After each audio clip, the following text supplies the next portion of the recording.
Jaelan, I want to start with this, and I think you'll appreciate it given your family history.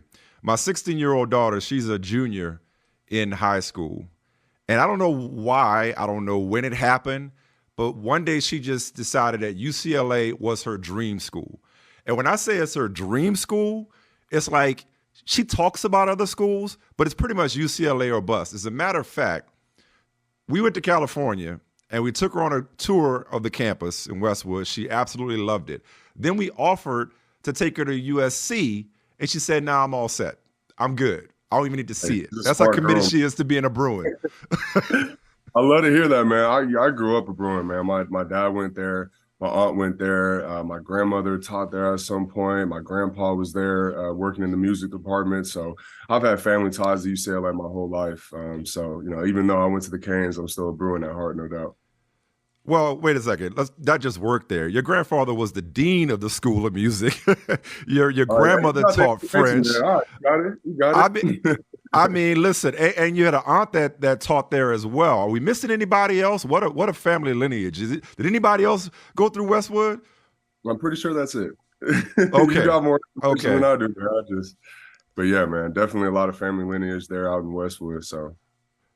But if I want to start there with your family, though, because I want to know what it was like for you growing up with a father who was an attorney.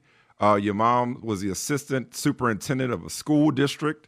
Both of them are musicians, have performed in orchestras. I believe your mother's a cellist and your father plays the trumpet.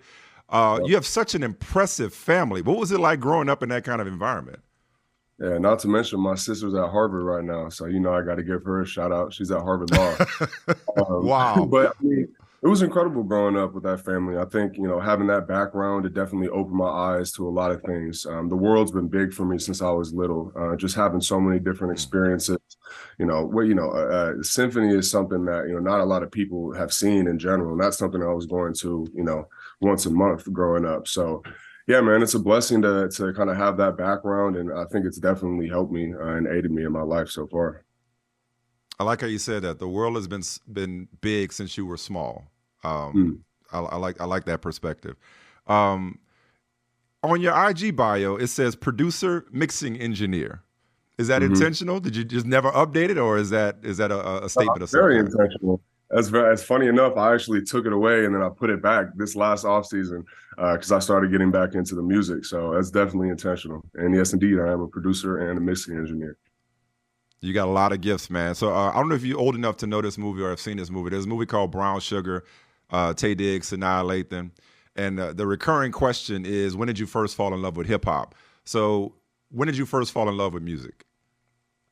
Man, I fell in love with music when I was little.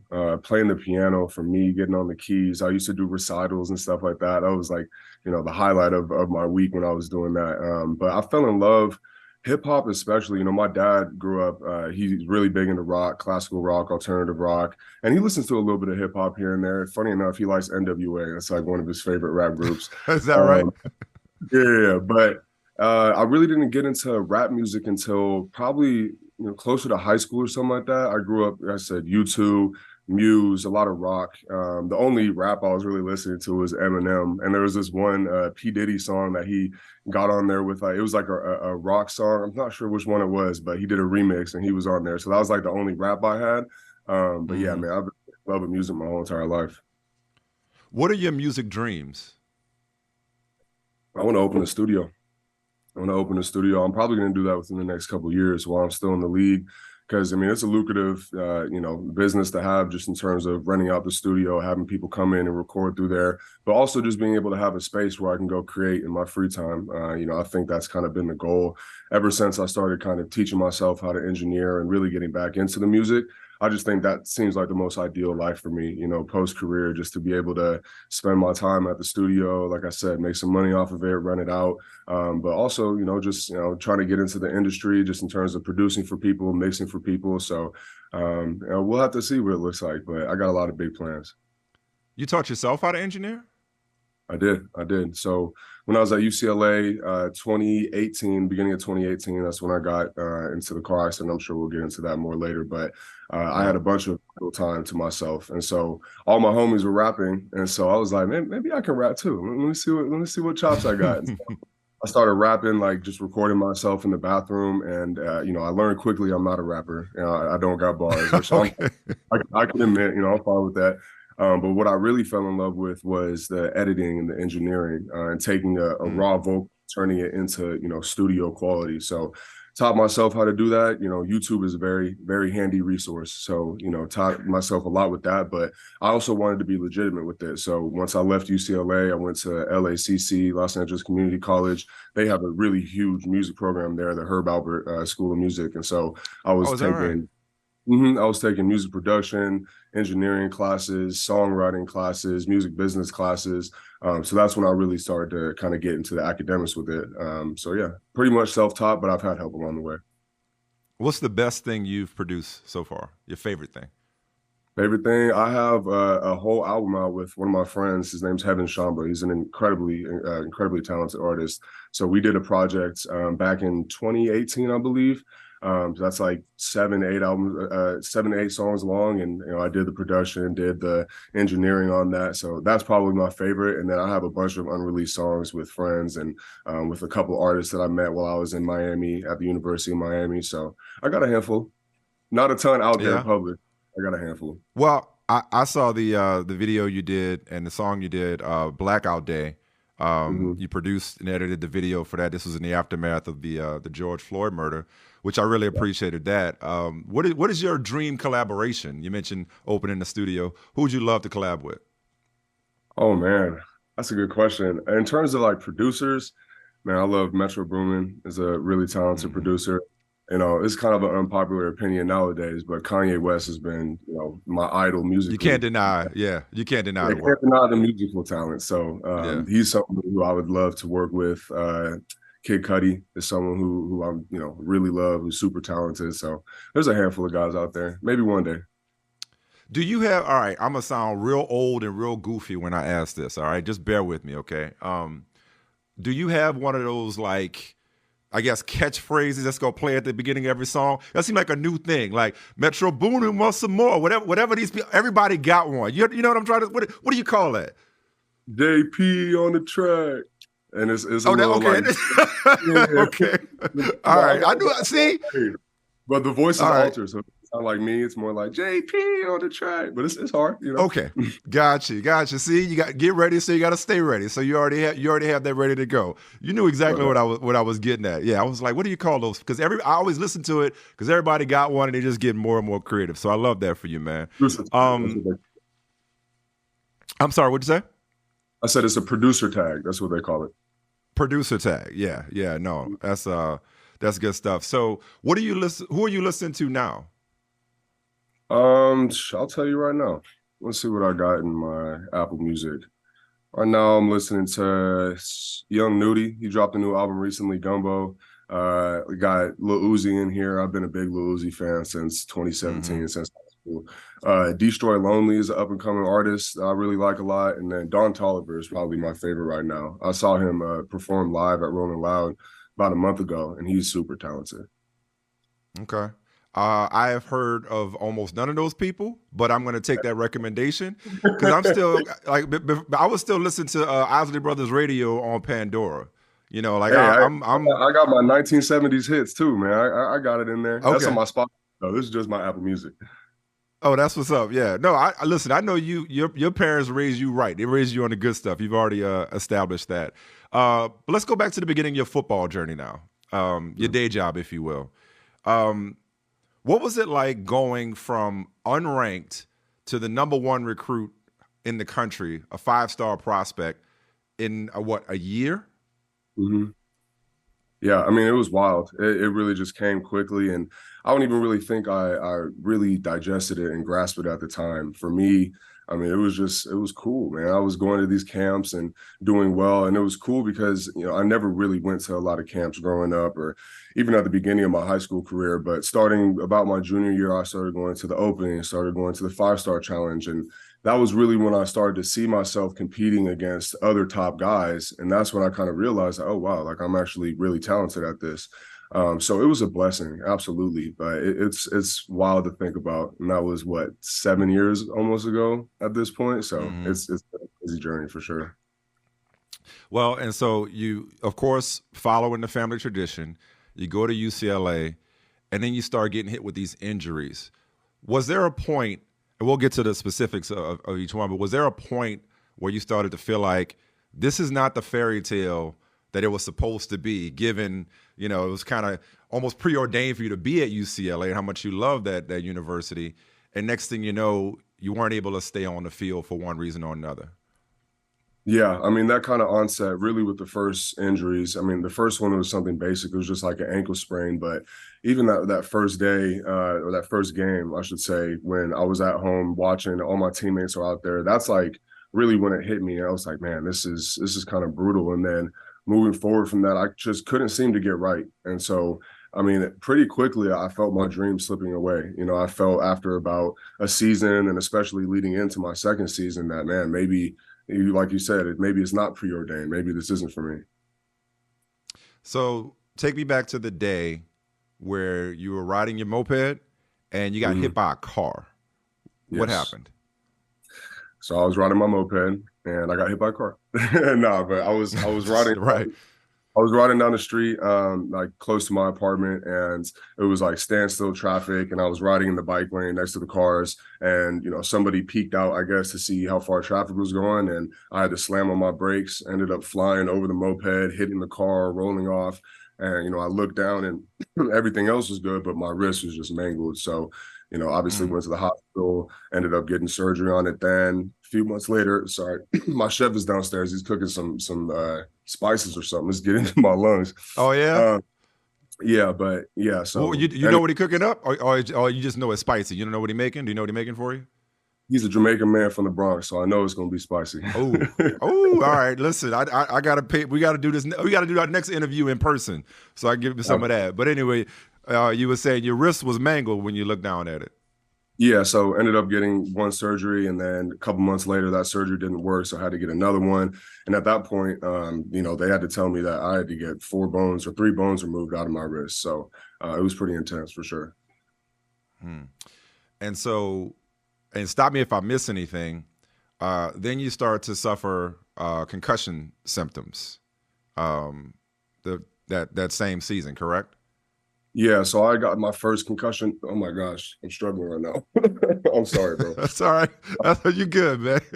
So I got my first concussion my freshman year, like mid-season, something like that. And then my sophomore year is when I got that second one. So that's kind of Mm. when they started to go, because when I got the wrist injury, they really weren't talking too much about medical retirement. I mean, everybody gets hurt, everybody gets surgery. So it wasn't until that second concussion where they started to tell me, okay, like, it might be in your best interest to medically retire at this point.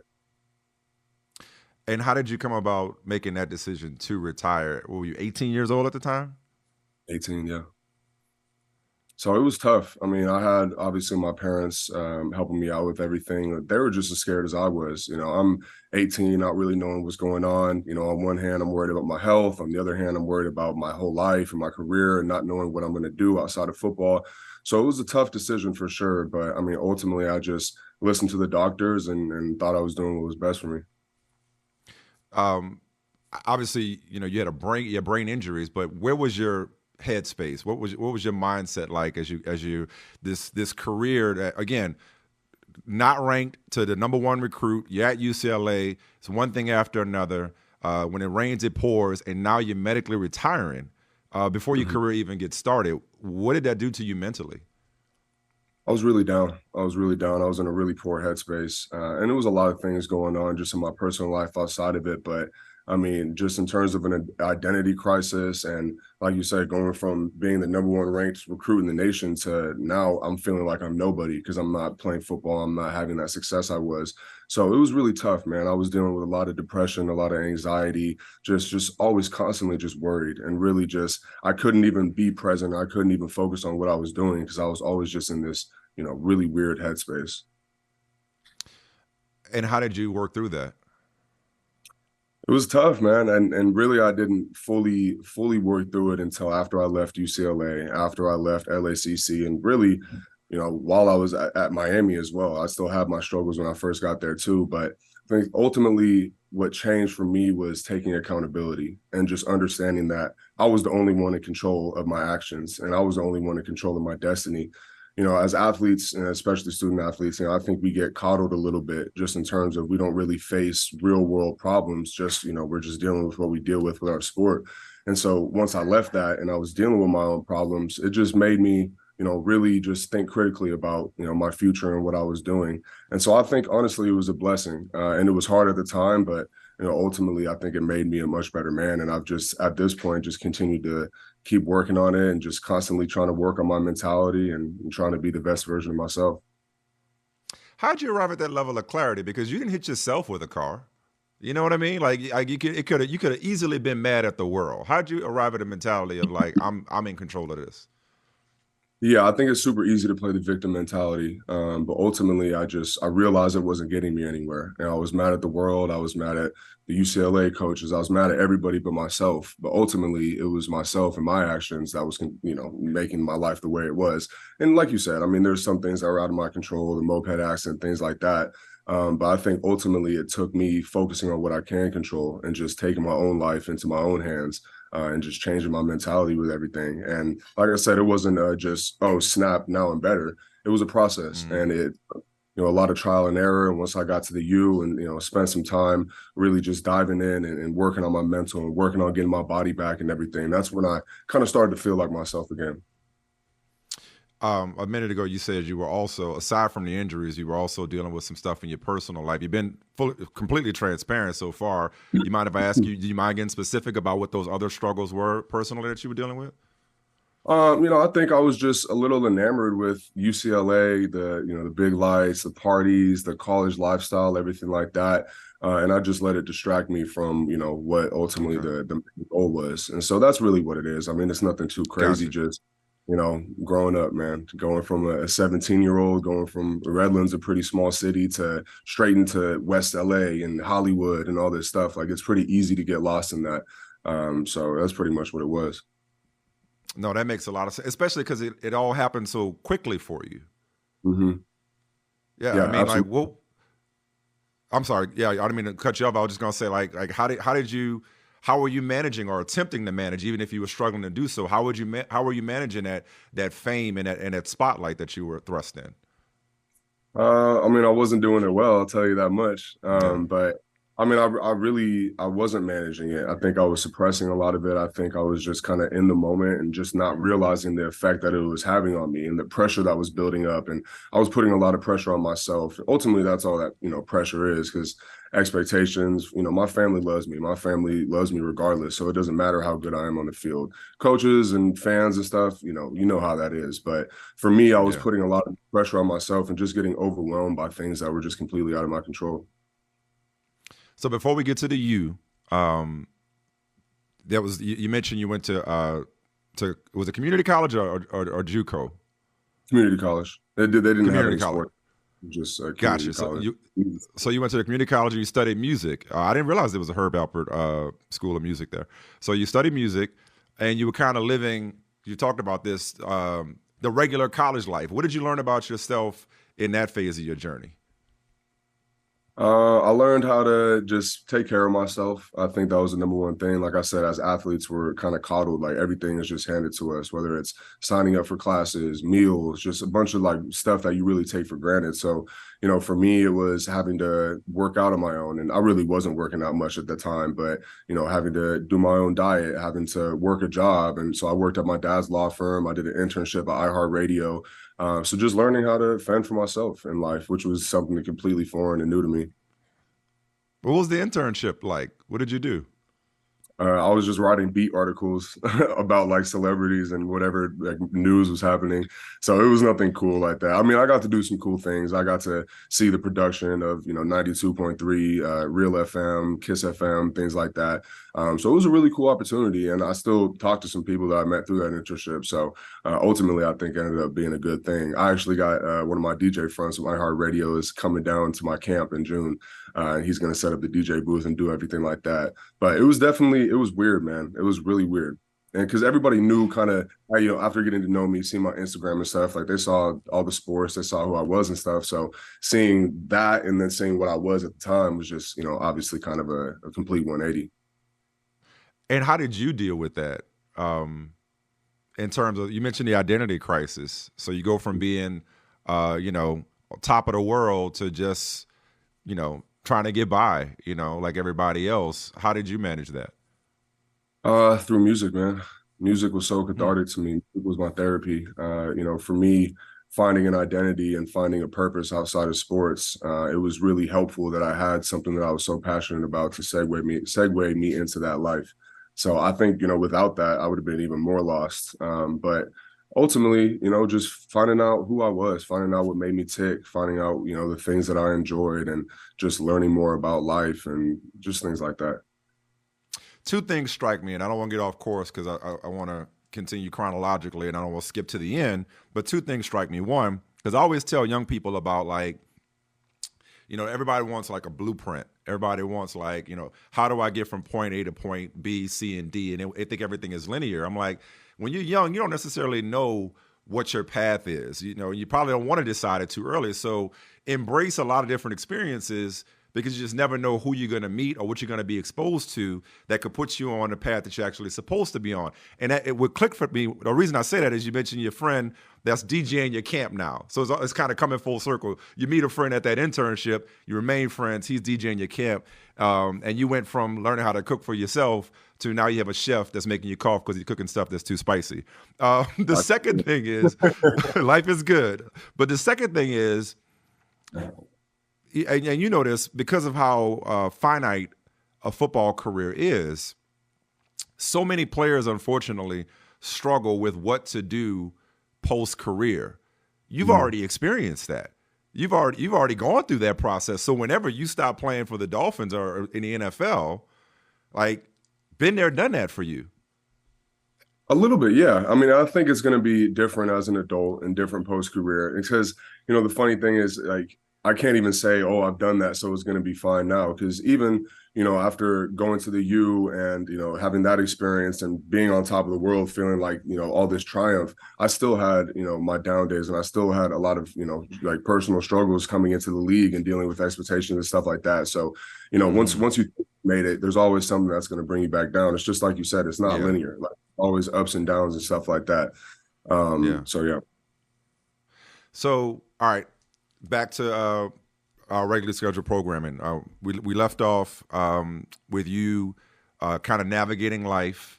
How did you decide to give football another shot? What was that process like? I mean, it was something that it was in the back of my mind, in the back of my heart that I didn't really feel completely right with that decision. Like, I thought I was doing what was best for me at the time, but there was just something there that was like, man, like, I don't know. But I was traumatized from it. Like my experience at UCLA, I kind of really wanted to push football aside and try to focus on this new era of my life. And I kind of compare it to like, dating. Like if you can't fully invest yourself with your new girlfriend, if you're still thinking about your ex or you're still involved with your ex. So I really try to compartmentalize that and push football to the side. But, really it was my dad who just always was like, man, I think you can do it again. Like, I think you should give it another shot. And so ultimately I just kind of kept things open. Like I closed that door, but I left it open to compete. You know what I'm saying? I still, I was on a cruise and Jim Mora, my original coach at UCLA, reached out to me and he said that Stanford wanted to talk to me. And so I was like, okay, maybe this is a sign. Like, and Stanford, funny enough, was like my number 2 school coming out of high school. So I really felt like it was a sign. So started talking to them, started talking to USC, started talking. Really, I didn't even find out about. Obviously knew about Miami, but I was looking at schools that obviously had great football, but had music programs too. And I found out that Miami had the Frost School of Music, which is like top 5 in the country. And so, funny enough, my roommate at UCLA ended up transferring to the University of Miami. He kind of introduced me to the coaches, and like a week later, I had an offer. So at that point, that was really when I was like, okay, I can do both. Like I can go to Miami, I can play football, I can spend some time getting my body back, but I can also still be studious when it comes to the music thing. So that's kind of when I made that decision. But I was really fearful, man. I was, I Mm. still remember when I had that flight to go out to Miami, like I almost didn't want to go. Like I was in like Mm. a state of panic. Like I do not want to go because it's just that unknown. Like we're always so scared of the unknown, but I just had to take that leap of faith and just pray that everything worked out and just, trust the process and trust what I was doing and the new mental work that I was doing, that I was going to be okay moving 3,000 miles across the country without really any family around. So it was a big decision, but I mean, ultimately, that's just something that I had to make. So you come out of medical retirement, still in your teens, um, and I want to say you weighed 215, if I'm Yeah. correct, about 215 pounds. Soaking wet. 215 soaking wet. How did you rebuild your body and your mind to become the player that you were at Miami, who would ultimately get picked in the first round of the NFL draft? I think my body wanted to get that weight back, and it wanted because like I said, I really wasn't training much that whole year before I went to the U. I started training a little bit after I committed, but my body was so ready to get that back. And so once I got to the U, that was like my number one focus. Like I was very singular with my focus. I was very intentional, and I said really the reason I had to get my body back is everybody was bullying me when I got there. Like everybody's making fun of me, like. Who is this? Well, you skinny as hell. What whoopty whoop. And so I was like, all right, I can't let them boys try me like that. So that definitely Right. played into it. But, like I said, I just dedicated everything. Like that was my one focus when I got there, is just get my body back and see how I feel after that. And so 2, 3, 4 months later, I'm back at 260, feeling good, starting to get into off-season programming where I'm running again. I'm feeling athletic again.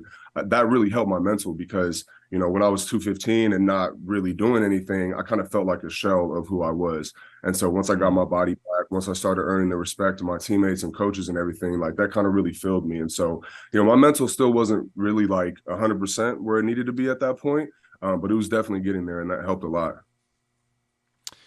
And so you get drafted by the Dolphins, so you stay in South Florida. How cool was that, by the way? I mean, you could not have scripted that. You want to talk about the perfect song? How cool was that to stay in South Florida? It was like literally, like you said, like you can't even write a better script than that. It was like a movie. Like when that call came in, and I remember I made like a Instagram post, like I'm coming back to Miami, baby. Like that's really when it settled in. I was like, whoa, like this is really crazy, and this is an opportunity for me to really do something in this South Florida community. Like people showed me so much love at the U. Obviously, Dolphins fans showing love once I got drafted. So I really saw it as an opportunity to make it a legacy type thing. And you definitely hit the ground running in that department. The first rookie to ever earn the Dolphins Nat Moore Community Service Award. This year, after your second season, you were the team's Walter Payton Man of the Year Award nominee. So I'll ask you this question this way, you give your time and your resources and your efforts to a variety of causes, but there's one in particular I want to highlight. So I'll ask the question this way: What has the Broward County Juvenile Detention Center come to mean to you, Jaelan? Well, to me, helping the next generation is so important to me because young kids are so impressionable, and they're at a point, they're at a crossroads in their life where, they've been going down this path, but they have enough time still. I think that's the biggest thing. They have enough time to either take this direction and really just ruin their life, or take this direction and try to fix their life. And so for me, being able to go down there to provide some mentorship and really just give them a little bit of hope. Like you should see the way these kids light up when we go down there and talk to them. And it's like, obviously it's because we're football players, but they're really listening to us. And I really just try to put them on game and talk about perspective and talk about choices and the importance of choices. And so for me, I think what we're really trying to do is bridge that gap from when they're leaving the juvenile detention center. And the reality of what it is now is they're pretty much just going back to the communities where they were from after they leave after a couple of months. And most likely, the community is really why they are the way they are. And so, we need to do something about that. And we need to provide them with resources and with mentorship and just with the direction, so that there's so many different things they can do. Trade school, trying to get GEDs, trying to work different professions. There's so many different ways to start a life and dedicate yourself to something. But they just really, a lot of them just don't know that there are options out there. A lot of them see the ball players, they see the rappers, they see this big money, and and they think it's attainable just in some normal way, but in reality, like I said, I just try to tell them that there's so many different avenues that you can have a successful life. Like, you don't have to try to be the next Kodak Black, or try to be the next Tyreek Hill, or what it is. Like, stay in your lane and just find what it is that really fulfills you and makes you tick. So Haley Hunt, her organization is Verb Kind, which stands for Victory Everyday Restoring Belief. When she says to you, "Come to jail with me," what did you think? At first, it was a little daunting because, I mean, for me, I've always just kind of had like a public speaking anxiety type thing, and I was like, man, I'm about to go to this jail and talk to these kids, and because I always want to be impactful, and I always want. Had you ever been to sorry to cut you off, but had you ever been to a prison before? Not visiting prison. No, I never been to a prison like that. Like, seeing the whole layout of anything. I mean, I've seen it in the movies, but like seeing it firsthand was definitely striking. Yeah. And so you were nervous about public speaking, you were saying? Yeah, I mean, just like, that was my first impression. Like, when she asked me to come, I wasn't like, oh, jail, scary. Like, I wasn't scared of it. For me, it was more so I wanted to make an impact to these kids, and I wanted to come in there and tell them something meaningful and something that they can really carry into their lives. And so, I think that I really did accomplish that, and I got to bring some of my teammates out there a handful of times, and it's something that I'm looking forward to, continuing to do, to have a lasting impact with it. Yeah, 18 of your teammates, I believe, to be exact, you've brought there. What was your message to those youth? My message to them really is just that their choices and the things that they've done in their life, leading up to this point, doesn't define them, and that's not the end of their journey. Like I said, they have this opportunity where they're young still, that they can change their life, change the outcome of their life, and so that's really what I try to tell them, and just like I said, give them some hope. Tell them I'm there for them if they ever need anything. Like, I can't even remember half the stuff I was saying. I'd probably talk to them for a good 30 minutes, something like that. But that was really the main message, just that their mistakes don't define them. And what are your goals and hopes for this work? Where do you want to take this ministry? Like I said, I want to have a lasting impact, and the main goal for me is to actually establish something where there is resources for these kids once they get out of the juvenile detention center. So I think that's the main thing, just working, whether it's with a mentorship foundation. I know Tyler Perry has a foundation that does a lot of mentorship and scholarships and things like that. So being able to work with someone like that, or in a company like that that's already established and has the mentors in place, so that whether it's just a checkup once a week in their community, or helping them get a job interview, or helping them prepare for life skills, that's just something that a lot of those kids don't have, and so that's why I want to come in and try to make that impact. And what does that do for you, Jaelan? It's soul food, man. It fulfills me. I think life is about servitude. It's about doing things that are bigger than yourself. And so I feel like I'd be remiss with all the blessings I've had and the platform that I have to not use that for a greater good. And so ultimately, I think that's really what my goal is with this. Where'd that mindset come from, man? Well, it started with my parents. My parents are both people of faith. I was raised in faith, and since I was young, we've always done community service. My mom's always helped out with food pantries. We used to go down to Mexico and build affordable housing and things like that. So it's just something that I've always been used to, and I wasn't going to change that just because I got some money and stuff like that. If anything, I wanted to do it more. And then being recognized as I mentioned the Nat Moore Award, but also the Walter Payton Man of the Year Award, as prestigious, not the most prestigious honor that you can have in the NFL, as the Dolphins nominee for that. What did that mean to you? I mean, it's incredible to get the recognition, but ultimately it's not really about me. The beautiful thing about it is that it brings attention to it, right? So that that impact and that platform that I have, the more attention I have, the bigger that platform gets, the bigger impact I can have. So I was really honored to be named a Walter Payton Man of the Year candidate. Super, super honored to get that Nat Moore Award. So that's something that I really plan on continuing to do, and just trying to make the most impact that I can.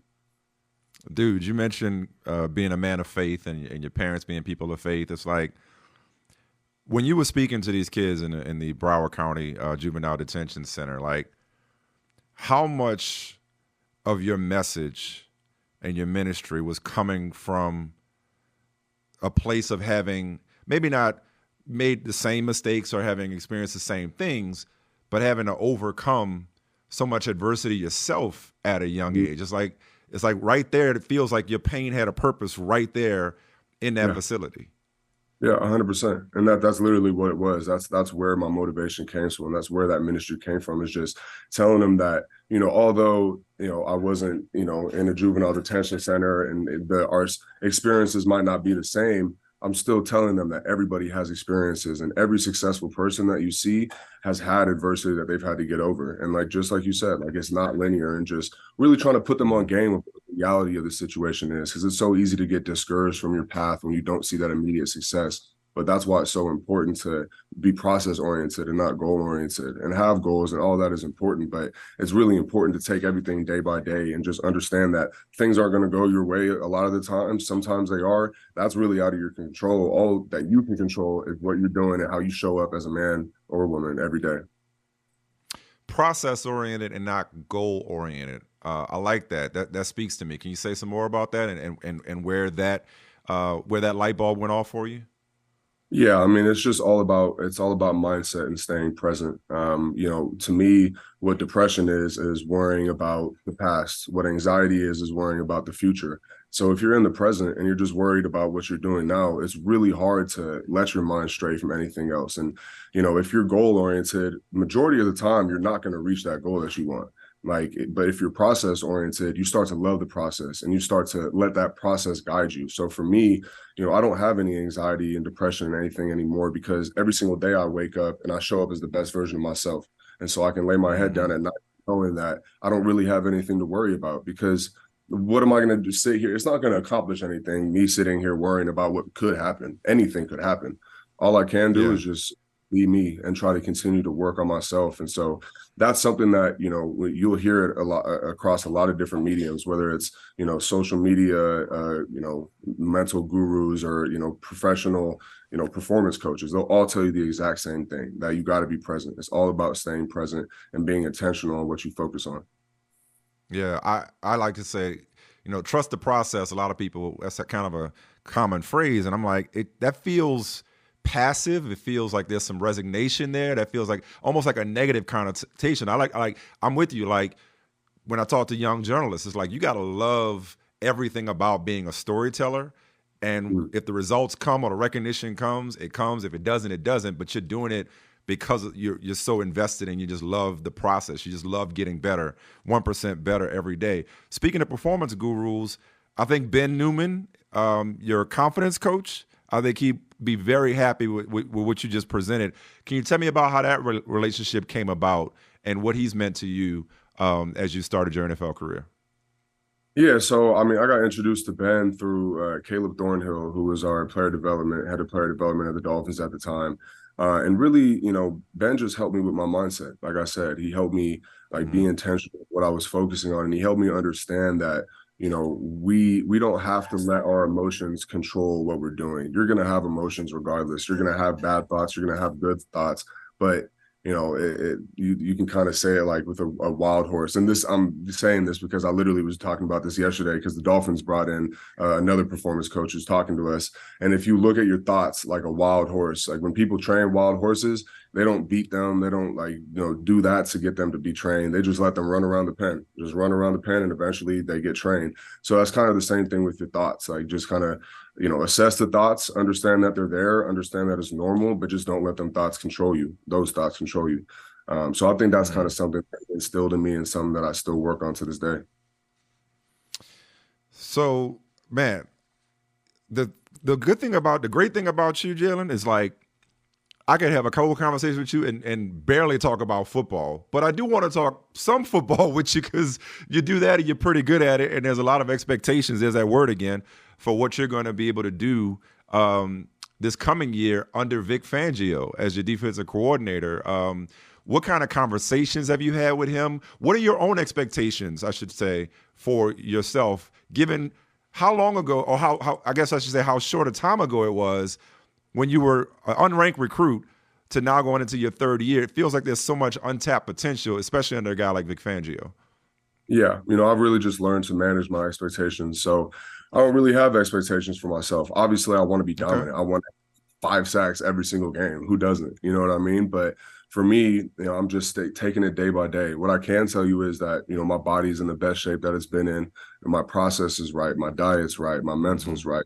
I'm doing all the things that I can to show up as the best version of myself. And so, I really believe that's going to pay off in the long run. I was listening to everything you said, and I probably could have answered my own question, knowing that that's how you would answer that question. We just had a conversation about like, hey, it's not about expectation, about being present in the moment. And here I go asking you about next season, scheme wise though, schematically, like what excites you about playing in Vic Fangio's system? I mean, honestly, we're still learning about the schematics of everything. We're literally in day Okay. 3 of our program. So for me, it's really exciting. It's a completely different defense, completely new terminology and everything. So for me, I'm just learning a lot every single day, just soaking it all in. But I know that, Coach Fangio's defenses have had great success. And so I'm really just excited to be a part of that. But I know that the standard's high. And so, I'm coming Hmm. in single day, just like I said, trying to do the best that I can and really just soak in all this information so that I can apply it to the field. I mentioned how much I'm enjoying talking to you about so many things beyond football. You're a man of many gifts, talents, and interests. How often do you get a chance to talk to Mike McDaniel just one on one personally? Because the few times that I've talked to your head coach, I'm amazed at how not only do I not know what he's going to say, I don't know how he's going to say it, and we might not even be talking about whatever it is that he says. He is the most interesting coach I've ever talked to. Like, what are y'all conversations like, given your interest in your background and his interest in his background? Well, we both like Kid Cudi a lot, so that's something that we have in common. Yeah. But man, Mike is amazing, bro. He's just himself. That's the biggest thing I respect about him is he's just himself, unadulterated. He doesn't care what people thinks. He cares so much. He has a bunch of passion. He's super smart and works his ass off. So I mean, that's every quality that you would ever want in a coach or friend. So he's a great guy. I really like him being my coach, and I love the attitude that he had throughout last year, whether we were winning or losing, he remained steadfast. He's Mhm. the same every single day. And I think that's so important. A lot was made about what he did for Tua and the type of vibe and environment that he provided Tua, allowing him to flourish just in terms of that relationship. But again, given the type of person you are, given the interests that you have beyond football, what does having a coach like a Mike McDaniel do for you personally? He instills a lot of confidence in me, a ton of confidence in me. I mean, he has the utmost belief in my abilities, not only on the field, but off the field as well, and as a person. And Hmm. so it's not like he just keeps it all football and just tells me, you're a great football player. No, he tells me all the time, like, the type of man you are, I know you're going to be successful. And so that means the world to me, just to have someone who really believes in me. And he walks the walk too. I mean, that's who he is. So, I mean, it's been a great experience so far, man. I really appreciate him. What's your funniest Mike McDaniel story? Because I can't get enough of him at a press conference. Funniest Mike McDaniel story. Man, I couldn't even tell you like one singular one. Just every single day in meetings, every single day walking through the hall, like he's just like an absolute character. Like you said, Yeah. you never know what he's gonna say. You never know what jokes he's gonna crack, stuff like that. So I wish I could give you like a prime example of something, but I mean that's just who he is honestly every day. I want to go back to Tua because interestingly, he acknowledged considering retirement given the concussions that he suffered last year. And a lot of people, of course, talked about him needing to retire. A lot of people try to give him advice from afar. Um, how did you process and experience your teammate Tua's situation last year, given your own history with concussions and medical retirement? Yeah, it was tough to see. I've known Tua since 2017. We played against each other in the or 2016. We played against each other in the Army All-American game. So I mean, Tua's been my USO, for a long time. And so seeing your brother, down like that and seeing him struggle is definitely tough. I didn't really think about it from a concussion standpoint with my own experiences because the bottom line is everybody's experience is different with concussions. Like concussions aren't like Mm-hmm. a CL injury or something like that. Like it's a scale and you really never know where it's at. And so, Mm, when it comes to, what he said today and things like that, like, I think that just shows how much passion he has for the game, for his teammates, for his loved ones. Like, he's willing to risk and to come out here and provide for, like I said, the team and the people that he loves. So, I mean, that just shows the type of character guy he is. But, anytime you see injuries, anytime you see things like that, it definitely can be scary. But he's definitely well informed. He's been working with doctors and everything. And I really don't want to, speak too much on his behalf or anything. But like I said, you sure, could just sure. guy he is and the type of leader he is. Did you offer him any counsel at all? Did you guys have any discussions when he was going through it? Man, just to keep his head up and to be honest with himself, and like I said, to Hmm. just think about the big picture. And so, I think he absolutely did, and he's where he is today. So. Speaking of where he is today, Tua, the quarterback, what was the level, and going back to that word confidence, what was the level of confidence on the part of the team when it came to Tua going into last season? And how would you compare how people view Tua, the quarterback, then versus now? I always knew Tua was a gamer, man. Like I said, I've seen him play for 7 years at this point, so I knew he always had that dog in him. I always knew the talent that he had. I think he's starting to garner a lot more respect from outside sources. I think internally we Mm-hmm. always have a lot of confidence in him because we know the type of guy he is. We know his potential, but he's definitely silenced a lot of critics, and ultimately none of that matters. But it definitely is something that I've seen. You guys got quite the locker room, man, and now, I mean, I waited the whole conversation before bringing this up. 3 Jaelens, all with different spellings. Yeah. have you gotten to know Jalen Ramsey much since the Oh Dolphins yeah, acquired him this offseason? I've chopped it up with him a few times. Seeing him around the facility. Funny enough, the first night that he was here, I went and saw him out at dinner with his avian. So, yeah, I've been able to chop it up with him a few times, and I just know that he's super excited for this opportunity, and he's absolutely ready to work. So what do y'all do, man? Because like I'm named after my dad, Michael, and then I have a cousin named Michael. So whenever we'd have a family gathering, it'd just be chaos. Like somebody would say Michael, and all 3 of us responded. Like, how Mhm. does that work in the locker room or around the building? Like, if y'all in the same place, like y'all got nicknames, they call y'all by your last name. Like, how do y'all distinguish when somebody say Jalen, who they talking to? You, Ramsey, Uh, Waddle? yeah, you said it perfectly. When someone says Jalen, I'm always looking over my shoulder, and when it's not me, I'm just like, oh, man. But I'm JP. Jalen's Dub. I don't know what Jalen Ramsey's nickname is yet, but I'm sure we'll give him one. But maybe he can just keep the Mm. Jalen. He's the oldest, so he's stamped, I guess. I'll be JP. I'm fine with that. And he's got the more, I guess, traditional spelling. What's the name behind the spell? What's the story? I beg your pardon. Behind the spelling of your Jalen, Yeah, so the namesake is Jalen Rose. My mama loved Jalen Rose, right? and she just the name Jalen. But then, so she is Haitian, and her mother is Haitian, and really spoke French and Creole. She spoke English, obviously, but she had a really thick Mm-hmm. French accent, and all of her words and everything. She, pronounced everything in a French accent. So Jalen, spelled Jalen, is like Jalen, but Jaela is Jalen. So my mom she liked the name Jalen, but she needed it to be Jalen for her mom. So that's where that comes from. Given the variety of interests that you have and passions that you have, you strike me as the kind of guy. Well, it's clear like football is what you do, not who you are. You're, Mhm. shining example of that. But strike me as the kind of guy that may not want to play this game forever because you have other goals, not necessarily bigger, but other goals and purposes and passions and ministries in your life that you want to pursue sooner rather than later. Is that fair?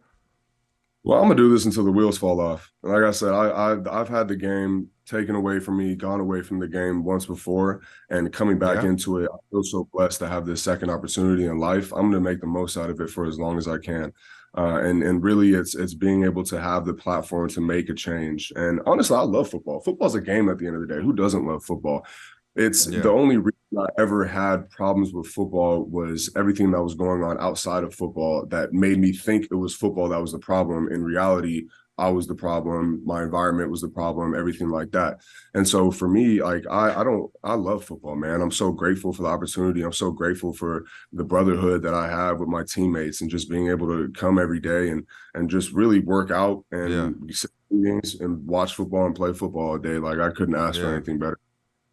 And like you said, we've evolved. You don't have to be mutually exclusive with it. It's like you can love football and still love music and want to Hmm. produce music and love, you know, being community oriented and is you don't have to necessarily like put yourself in this box Yeah. when it comes to being 24/7 with football. But you're young, you know, first round pick in South Florida.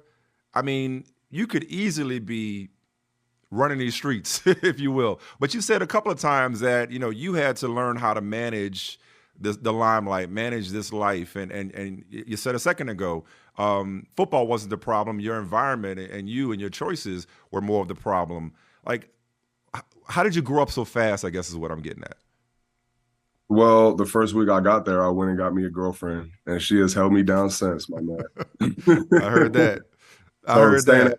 staying out the way, honestly, like I said, I had a second opportunity in life, and I wasn't about to go waste it in Miami clubs. Like, how dumb would I be? Mm-hmm. You know, and, I really don't even like going out and doing things like that. I think it's a waste of money. I don't like drinking like that because I always feel like crap the next day. And I'm so performance oriented with everything I do.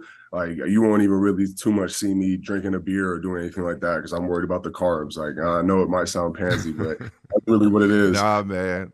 And so yeah, I mean, it was honestly pretty easy for me to stay out the way. It's just a decision. Like, if you're constantly around that, it's going to be a lot harder to turn things down. But if you stay out the way, then nothing bad happens when you're in your bed, on a Friday or Saturday at 10 o'clock watching a movie with your shorty. So Facts. Facts. Facts. What's the last good movie you saw, or TV show you binge? Either one. I just binged Snowfall, man. I just caught up 6 seasons worth in like 2 weeks. I haven't watched it yet. That's on the list.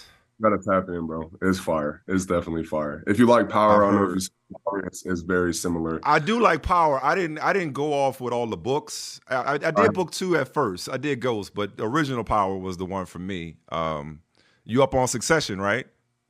I have not seen Succession. It was at All HBO right. Max? Or what's that on? That's HBO Max. Yeah. All right. I'll trade you Succession for Snowfall. All right. I'll hold you to it. Yeah. Next time we talk, you talk Succession. I'll talk Snowfall. Just to bring this whole thing full circle, man, and wrap this up. This has been fantastic. Have you ever thought about where you would be and what you would be doing had things not happened the way that they did at UCLA with the car accident, with the concussions, with the medical retirement, and you've gone down the path that you have? You ever thought about what your life would look like, or even if you didn't decide to come back? Who knows? Literally, who knows? You never know if something is good or bad either. Like, it's easy to say, oh, imagine if you never got hurt and you like were the number one draft pick and this and that. You don't even know if that would be a good thing. Maybe without going through all that adversity at UCLA, I come into the league and I hit adversity and I don't handle it very well. So I think everything happened for a reason, man. I really do believe that this is God's journey for me, and my part is staying on that journey and not straying from, like I said, the process, and not straying from living the wholesome life that I do.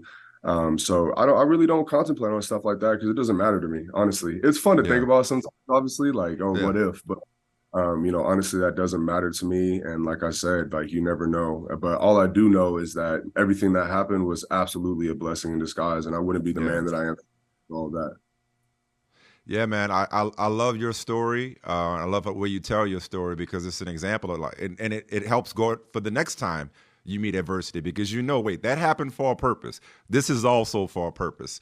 That my path could not have gone any other way. So whatever obstacle I'm meeting right now is a stepping stone rather than an obstacle. And so, man, just really impressed with the person that you are, the player that you're on your way to becoming. And hey, man, thanks for joining me. Let's do this again. Like I love to talk to you like on the regular, you know. Absolutely. So Hey, let's check it again. whenever we could definitely tap in, but absolutely, bro. I appreciate you having me on. It was fun talking to you today, man. A lot of fun. Appreciate you, Jalen. Take care, man. Take care. Hey, thanks so much for kicking it with your main man, Michael Smith. Be sure to subscribe to this YouTube channel, but also subscribe to the podcast wherever you get your podcasts. Rate it, review it, tell your friends about it. Oh, and be sure to follow me on social media.